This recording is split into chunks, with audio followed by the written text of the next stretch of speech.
रतोदेरो report एहसान बोस्तार मूजब खबर शेयर कहीं पे रतोदेरो में एक ही रमजान योम शहादत शेर खुदा अली मुर्तज़ा रज़ियल्लाहु ताला अन्हु जी मुनासिबत सां सुन्नी राबता कौंसल तरफा रैली कढी पई।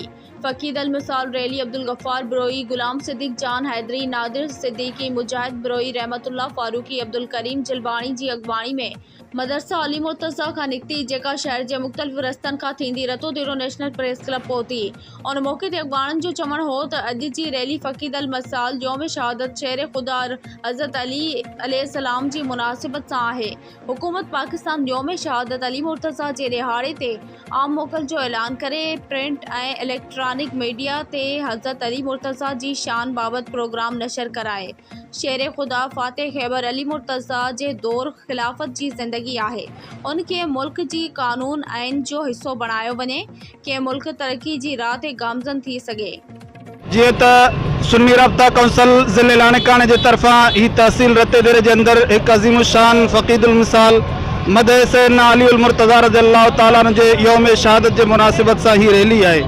असांजो मक़सद इहो ई आहे त मुल्क पाकिस्तान जे तमामी इदारनि जे अंदर हज़रत अली उल मुर्तज़ा रज़ियल्लाहु ताला अन्हु जे यौम शहादत 21 रमज़ान मुबारक ते आम मुकल करे इन ॾियारे के सरकारी सतह ते मल्हायो वञे ऐं तमामी दफ़ातर जे अंदर इन ॾियारे ते छुट्टी करे ख़ुसूसी तौर ते जेके मीडिया जा इदारा आहिनि उन्हनि जे अंदर हज़रत अली उल मुर्तज़ा रज़ियल्लाहु ताला अन्हु जे शान जे मुतालिक़ ख़ुसूसी प्रोग्राम नशर कया वञनि। जीअं त अॼु 21 रमज़ानुल मुबारक 1446 हिजरी आहे। 21 रमज़ान मुबारक ते उम्मत मुस्लिमा जे चौथे खलीफ़े सहाबी रसूल अहल बैत रसूल जनाब हज़रत अली उल मुर्तज़ा रज़ियल्लाहु ताला अन्हु जी शहादत थी आहे। इन ई मुनासिबत सां मुल्क पाकिस्तान में सुन्नी राबता कौंसल जे तरफ़ां अज़ीम शान जुलूस कढिया वञनि था। मदह सहाबा जे उनवान सां रतेदेर शहर के अंदर भी अज़ीम शान रैली जो इनेकाद किया वियो आहे।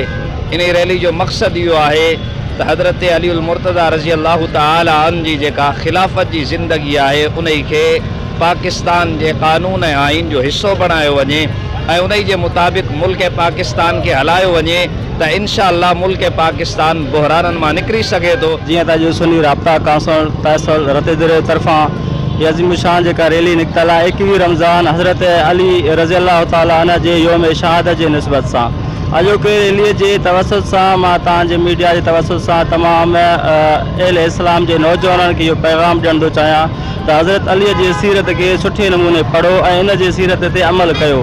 इंशाअल्लाह जेका भी नौजवान अॼुकल्ह जेके माली या मुआशी बहरान में या ज़िंदगी के बहरान में आए फाथल आहिनि उहे इंशाअल्लाह सीरत अली पढ़ंदा त पंहिंजी ज़िंदगी खुशगवार ऐं ज़रूरत ऐं बहादुरी सां गुज़ारींदा।